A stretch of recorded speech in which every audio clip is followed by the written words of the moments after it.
So hello guys, video ito papakita ko kung paano ako magluto ng adobo. JL adobo style. Panghapunan to siya guys. Bili ako ng chicken. So tara, simulan na. Siyempre, oil. So ayan, mainit na yung oil natin. Pwede na natin ilagay yung sibuyas.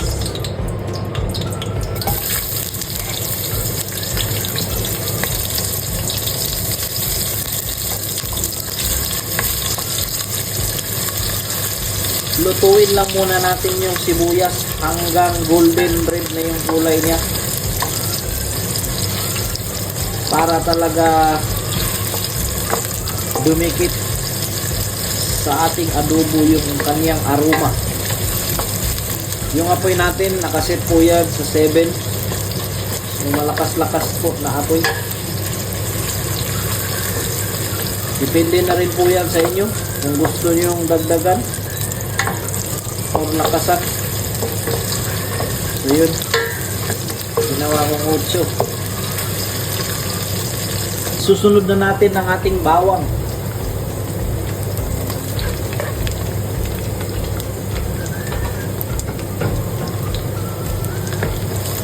I-mix lang natin.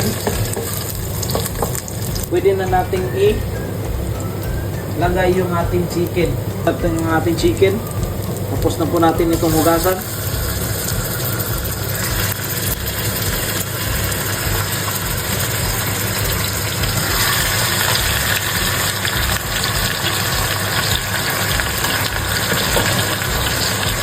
Haluin lang po natin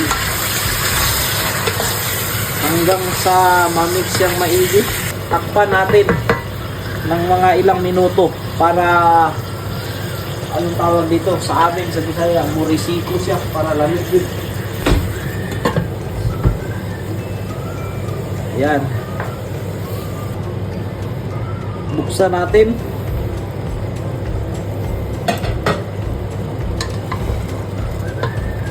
So ayun,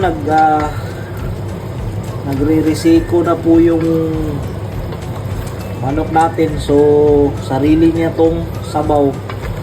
Antayin muna natin, isarado natin ulit at balikan natin maya after 15 to 20 minutes. So ito nakapunti yung sabaw niya. So timplahan na natin, lagyan na natin ng mga ricados. Disclaimer lang, hindi po tayo professional na chef or cook. Ang simpleng recipe natin, kung ano lang yung andito or available na mga ingredients, yun lang yung sasaw ko dito. So tara, una yung black pepper, siyempre lagyan natin. Tapos yung ground black pepper nilalagyan ko rin, konti lang.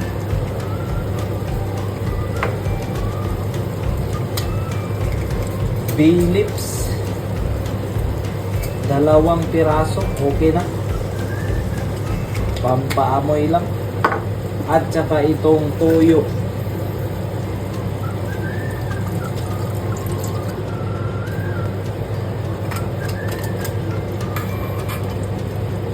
Yun, pineapple chunk.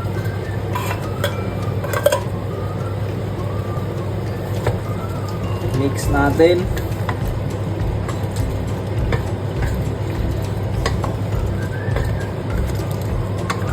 Sa mga oras na to, antayin na natin na totally na talaga na ma-dry na yung tubig niya at mag-oil na siya. So 20 to 25 minutes. So check natin. So ito na yung adobo natin. So may tubig pa. So i-mix lang muna natin. Tapos maya maya siguro mga ilang minuto pa, konti. Papaano muna natin talaga yung mag-oil na para lalong sasarap. Tingnan na natin, mukhang okay na to. Yun oh. So okay na to. Patay na muna natin. Diba? Adobo. So ganun lang kasimple guys. Mapaparami na naman tayo ng kain ito. Kuha tayo ng lagayan. Diba?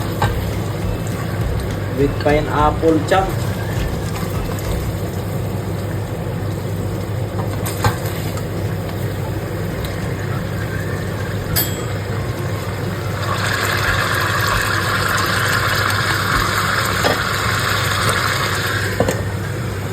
So ito na yung finished product natin. So kainan na.